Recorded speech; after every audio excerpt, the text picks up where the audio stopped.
Ini manhaj dari para sahabat. Mohon maaf, kalau kita pernah merasa kurang dalam ibadah, kemarin jarang salat berjamaah, kemarin jarang salat sunnah, kemarin jarang baca Al-Quran, sementara teman-teman Anda sudah duluan, maka Anda harus punya program lebih baik dibandingkan dengan itu. Anda susul. Sahabat saya mau menyusul, masa Anda yang bukan sahabat terlena-lena dalam kehidupan? Saya pernah tinggal di Tripoli kurang lebih 5 tahun. Itu produk penghafal Quran nomor 2 di dunia. Nomor 2 di dunia. Nomor satunya Palestina. Satu kali kami sedang talaqi dengan Syekh kami, Syekh Ali. Qadarullah, Masya Allah. Itu indah sekali teman-teman. Kalau jam segini, sore, itu anak-anak kecil usia 3 tahun, 4 tahun sudah pergi ke masjid untuk mengulang-ulang hafalan Quran. Rata-rata hafalannya 15 juz paling sedikit. Kalau mereka sudah balik, belum hafal Quran, gak punya temannya. Gak punya teman. Saya di Libya itu preman aja hafal Quran, Pak. Preman hafal Quran itu, Masya Allah. Ya, taib.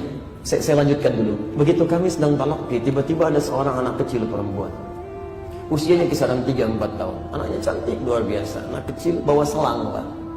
Masya Allah. Dengan malu-malu datang kepada Syekh kami, di depan kami. Syekh, idribini, katanya. Syekh, tolong pukul kepala saya. Saya mendongak kepala ke atas melihat. Syekh, ada apa dengan anak ini? Syekhnya tersenyum mengatakan, ingin menunjukkan kepada kami apa yang terjadi. 5, kata Syekhnya. Kenapa? Kata anak ini, ngesit, saya lupa, Syekh. Anda bayangkan, saking inginnya menyusul teman-temannya hafal Quran, dia merasa di kepalanya ada sumbatan. Saya lupa, ada sumbatan di kepala saya menghambat hafalan saya. Tolong pukul dengan selang ini, mudah-mudahan sumbatan ini cepat ringan dan hilang. Anak usia 3-4 tahun, pengen cepat hafal Quran, ingin menyusul hafalan kawannya, ingin dipukul kepalanya supaya lancar lagi ingatannya. Anda diberikan 30 tahun, diberikan 40 tahun, sampai dengan hari ini jangankan menghafal, untuk baca saja Anda belum sempat. Bekal apa yang sudah Anda siapkan menuju Allah? Ada seorang anak namanya Mu'af, usianya 4 tahun, tinggal di Asyut di Mesir. 2006 kami datang ke Mesir. Allahu Akbar. Anak ini matanya buta, Pak, usia 4 tahun. Datang kepada ayahandanya yang sangat hidupnya sederhana. Dia katakan, ya abati uridul Quran. Ayah, saya ingin menghafal Quran, katanya. Senangnya luar biasa ayahandanya. Disiapkan motor sederhananya, dimodifikasi dashboardnya. Berangkatlah 20 km menuju syekhnya. Dituntun anaknya, Masya Allah. Di jalan tidak ada yang sia-sia. Ayahandanya begitu datang, berangkat, datang, pulang, Masya Allah. Setiap dia menghafal, dituliskan ayat-ayat Quran yang dihafalkan, simpan di dashboardnya. Sambil di jalan melihat ke depan, anaknya diminta baca. Di ayah anak ini di perjalanan, tidak pernah lekat dengan yang sia-sia. Semuanya Quran, Quran. Yang paling menarik, anaknya kemudian hafal Quran yang tidak bisa melihat itu, ayahnya yang mengantar menikmati hafalan anaknya. Bapaknya belum hafal, anaknya hafal. Yang paling indah, ini yang harus Anda ketahui. Saat hafalannya mulai tersebar dan viral di Timur Tengah dengan bacaan yang sangat indah, datanglah kemudian reporter dari Kuwait, ingin meliput keadaan anak ini, Mu'af, yang luar biasa itu. Lantas kemudian bertanya, lihat kalimatnya, ya Syekh Mu'af, apa motivasi Anda menghafal Quran ini?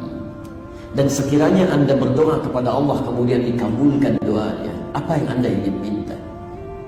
Teman-teman, lihat gambaran kalimat ini.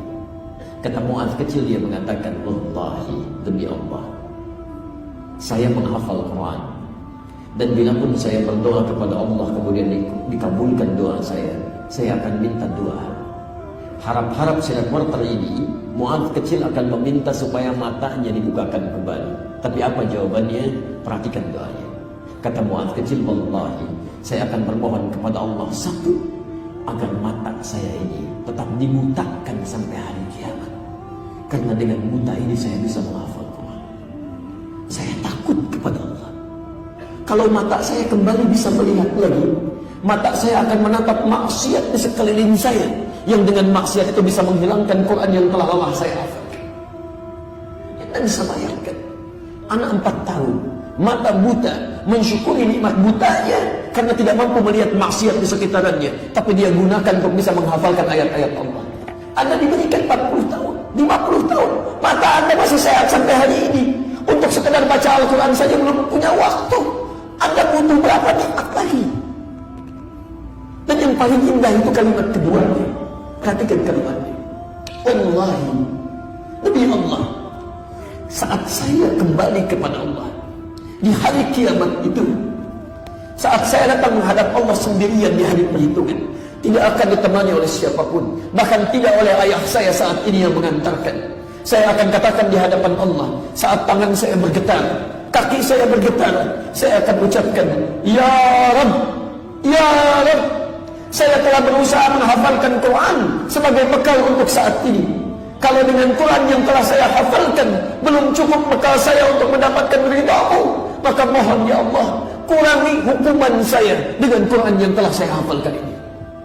Mohon kurangi siksa saya ya Allah dengan Quran yang telah saya hafalkan ini. Anak kecil usia 4 tahun, belum ada hisab untuknya, belum baligh dia, berusaha menghafalkan Quran sebagai bekal pertemuannya dengan Allah, dan masih mengatakan, Ya Allah, kalau saya masih layak untuk disiksa ya Allah, maka mohon kurangi hukuman saya dengan Quran yang telah saya hafalkan ini. Antum saat ini diberikan nikmat luar biasa, usia begitu panjang, keadaan sehat, nikmat nyaman, mushaf ada, kelengkapan banyak, sampai hari ini belum tersentuh untuk menghafalkan satu ayat saja dari Quran. Apa yang bisa Anda lakukan? Bukankah masuk ke surga kita harus membacakan Quran? At-Tirmidzi nomor hadis 2915. Nabi SAW menyatakan, hati-hati ketika Anda akan masuk ke surga itu, insya Allah dengan izin Allah. Maka dikatakan kepada Anda, waqra, silahkan bacakan bacaan Quran yang biasa Anda bacakan di dunia, kemudian naik ke surga itu. Fa inna akhir qira'atika akhir manzilatika. Maka akhir bacaan Quran Anda, disitulah tempat tinggal Anda. Karena itu nanti tidak sedikit orang menyesal masuk surga. Kalau masuk neraka menyesal, biarkan saja.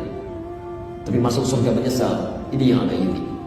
Ada orang biasa cuma baca 5 ayat, begitu sampai ulaika ala hudan min rabbihim wa ulaika humul muflihun, tempatnya di situ. Ternyata yang 10 ayat sampai fi qulubihim maradun, dia naik ke atas lagi. Setiap naik keindahannya lebih daripada yang pertama.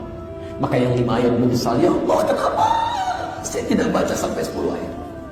Yang 10 ayat menyesal karena yang 20 ayat sudah ada di atas. Teman-teman, perhatikan canda anak-anak di Palestina itu. Kalau ada anak sudah hafal Quran 30 juz, temannya baru hafal setengah Quran 15 juz, maka perhatikan candanya. Dia akan katakan pada kawan, nanti kalau saya sudah ada di atas surga, kamu saya dadahin di bawah ya. Kamu saya dadahin di bawah. Pertanyaan saya, antum ada di mana? Ini poinnya. Ini demi Allah saya mohon sebesar-besarnya, mumpung masih ada kesempatan hidup, mulai dari hari ini. Anda tidak perlu menunggu besok karena belum tentu. Ini manhaj dari para sahabat. Mohon maaf kalau kita pernah merasa kurang dalam ibadah. Kemarin jarang salat berjamaah, kemarin jarang salat sunnah, kemarin jarang baca Al-Quran, sementara teman-teman Anda sudah duluan. Maka Anda harus punya program lebih baik dibandingkan dengan itu. Anda susul. Sahabat saya mau menyusul, masa Anda yang bukan sahabat terlena-lena dalam kehidupan? Saya pernah tinggal di Tripoli kurang lebih 5 tahun. Itu produk penghafal Quran nomor 2 di dunia. Nomor 2 di dunia. Nomor 1-nya Palestina. Satu kali kami sedang talaqi dengan Syekh kami, Syekh Ali. Qadarullah, Masya Allah, itu indah sekali teman-teman. Kalau jam segini sore, itu anak-anak kecil usia 3 tahun, 4 tahun sudah pergi ke masjid untuk mengulang-ulang hafalan Quran. Rata-rata hafalannya 15 juz paling sedikit. Kalau mereka sudah balik, belum hafal Quran, gak punya teman. Gak punya teman. Saya di Libya itu preman aja hafal Quran, Pak. Preman hafal Quran itu, Masya Allah. Ya, taib. Saya lanjutkan dulu. Begitu kami sedang talaqi, tiba-tiba ada seorang anak kecil perempuan. Usianya kisaran 3-4 tahun. Anaknya cantik, luar biasa. Anak kecil bawa selang, Pak. Masya Allah. Dengan malu-malu datang kepada Syekh kami, di depan kami. Syekh, idribini, katanya. Syekh, tolong pukul kepala saya. Saya menolak kepala ke atas melihat. Syekh, ada apa dengan anak ini? Syekhnya tersenyum mengatakan, ingin menunjukkan kepada kami apa yang terjadi. 5, kata Syekhnya. Kenapa? Kata anak ini, nasit, saya lupa Syekh. Anda bayangkan, saking inginnya menyusul teman-temannya hafal Quran, dia merasa di kepalanya ada sumbatan. Saya lupa, ada sumbatan di kepala saya menghambat hafalan saya. Tolong pukul dengan selang ini, mudah-mudahan sumbatan ini cepat ringan dan hilang. Anak usia 3-4 tahun, pengen cepat hafal Quran, ingin menyusul hafalan kawannya, ingin dipukul kepalanya supaya lancar lagi ingatannya. Anda diberikan 30 tahun, diberikan 40 tahun, sampai dengan hari ini jangankan menghafal, untuk baca saja Anda belum sempat. Bekal apa yang sudah Anda siapkan menuju Allah? Ada seorang anak namanya Mu'adh, usianya 4 tahun, tinggal di Asyut di Mesir. 2006 kami datang ke Mesir. Allahu Akbar. Anak ini matanya buta, Pak, usia 4 tahun. Datang kepada ayahandanya yang sangat hidupnya sederhana. Dia katakan, ya abati uridul Quran. Ayah, saya ingin menghafal Quran, katanya. Senangnya luar biasa ayahandanya. Disiapkan motor sederhananya, dimodifikasi dashboardnya. Berangkatlah 20 km menuju Syekhnya. Dituntun anaknya, Masya Allah. Di jalan tidak ada yang sia-sia. Ayahandanya begitu datang, berangkat, datang, pulang, Masya Allah. Setiap dia menghafal, dituliskan ayat-ayat Quran yang dihafalkan, simpan di dashboardnya. Sambil di jalan melihat ke depan, anaknya diminta baca. Di ayah anak ini di perjalanan, tidak pernah lekat dengan yang sia-sia. Semuanya Quran, Quran. Yang paling menarik, anaknya kemudian hafal Quran yang tidak bisa melihat itu, ayahnya yang mengantar menikmati hafalan anaknya. Bapaknya belum hafal, anaknya hafal. Yang paling indah, ini yang harus Anda ketahui. Saat hafalannya mulai tersebar dan viral di Timur Tengah dengan bacaan yang sangat indah, datanglah kemudian reporter dari Kuwait, ingin meliput keadaan anak ini, Mu'adh, yang luar biasa itu. Lantas kemudian bertanya, lihat kalimatnya, ya Syekh Mu'adh, apa motivasi Anda menghafal Quran ini? Dan sekiranya Anda berdoa kepada Allah kemudian dikabulkan doanya, apa yang Anda ingin minta? Teman-teman, lihat gambaran kalimat ini. Kata Mu'adh kecil, dia mengatakan, wallahi, demi Allah, saya menghafal Quran, dan bila pun saya berdoa kepada Allah kemudian dikabulkan doa saya akan minta doa. Harap-harap si reporter ini, Mu'adh kecil akan meminta supaya matanya dibukakan kembali. Tapi apa jawabannya? Perhatikan doanya. Kata Mu'adh kecil, wallahi, saya akan bermohon kepada Allah, satu, agar mata saya ini tetap dibutakan sampai hari kiamat. Karena dengan buta ini saya bisa menghafal Quran. Saya takut kepada Allah. Kalau mata saya kembali bisa melihat lagi, mata saya akan menatap maksiat di sekeliling saya, yang dengan maksiat itu bisa menghilangkan Quran yang telah lelah saya hafalkan.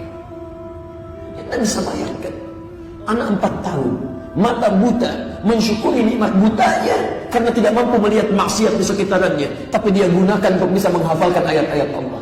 Anda diberikan 40 tahun, 50 tahun, mata Anda masih sehat sampai hari ini. Untuk sekedar baca Al-Quran saja belum punya waktu. Anda butuh berapa nikmat lagi? Dan yang paling indah itu kalimat keduanya. Perhatikan kalimatnya, wallahi, demi Allah, saat saya kembali kepada Allah di hari kiamat itu, saat saya datang menghadap Allah sendirian di hari perhitungan, tidak akan ditemani oleh siapapun, bahkan tidak oleh ayah saya saat ini yang mengantarkan. Saya akan katakan di hadapan Allah, saat tangan saya bergetar, kaki saya bergetar, saya akan ucapkan, ya Rabb, ya Rabb, saya telah berusaha menghafalkan Quran sebagai bekal untuk saat ini. Kalau dengan Quran yang telah saya hafalkan belum cukup bekal saya untuk mendapatkan ridha-Mu, maka mohon ya Allah, kurangi hukuman saya dengan Quran yang telah saya hafalkan ini. Mohon kurangi siksa saya ya Allah dengan Quran yang telah saya hafalkan ini. Anak kecil usia 4 tahun, belum ada hisab untuknya, belum balik dia, berusaha menghafalkan Quran sebagai bekal pertemuannya dengan Allah, dan masih mengatakan, ya Allah, kalau saya masih layak untuk disiksa ya Allah, maka mohon kurangi hukuman saya dengan Quran yang telah saya hafalkan ini. Antum saat ini diberikan nikmat luar biasa, usia begitu panjang, keadaan sehat, nikmat nyaman, mushaf ada, kelengkapan banyak, sampai hari ini belum tersentuh untuk menghafalkan 1 ayat saja dari Quran. Apa yang bisa Anda lakukan? Bukankah masuk ke surga kita harus membacakan Quran? At-Tirmidzi nomor hadis 2915. Nabi SAW menyatakan, hati-hati ketika Anda akan masuk ke surga itu, insya Allah dengan izin Allah, Maka dikatakan kepada anda, waqra, silahkan bacakan bacaan Quran yang biasa anda bacakan di dunia, kemudian naik ke surga itu. Fa inna akhir qira'atika akhir manzilatika. Maka akhir bacaan Quran anda, disitulah tempat tinggal anda. Karena itu nanti tidak sedikit orang menyesal masuk surga. Kalau masuk neraka menyesal, biarkan saja. Tapi masuk surga menyesal, ini yang agak unik. Ada orang biasa cuma baca 5 ayat, begitu sampai ulaika ala hudan min rabbihim wa ulaika humul muflihun, tempatnya di situ. Ternyata yang 10 ayat sampai fi qulubihim maradun, dia naik ke atas lagi. Setiap naik keindahannya lebih daripada yang pertama. Maka yang 5 ayat menyesal, ya Allah kenapa saya tidak baca sampai 10 ayat. Yang 10 ayat menyesal karena yang 20 ayat sudah ada di atas. Teman-teman, perhatikan canda anak-anak di Palestina itu.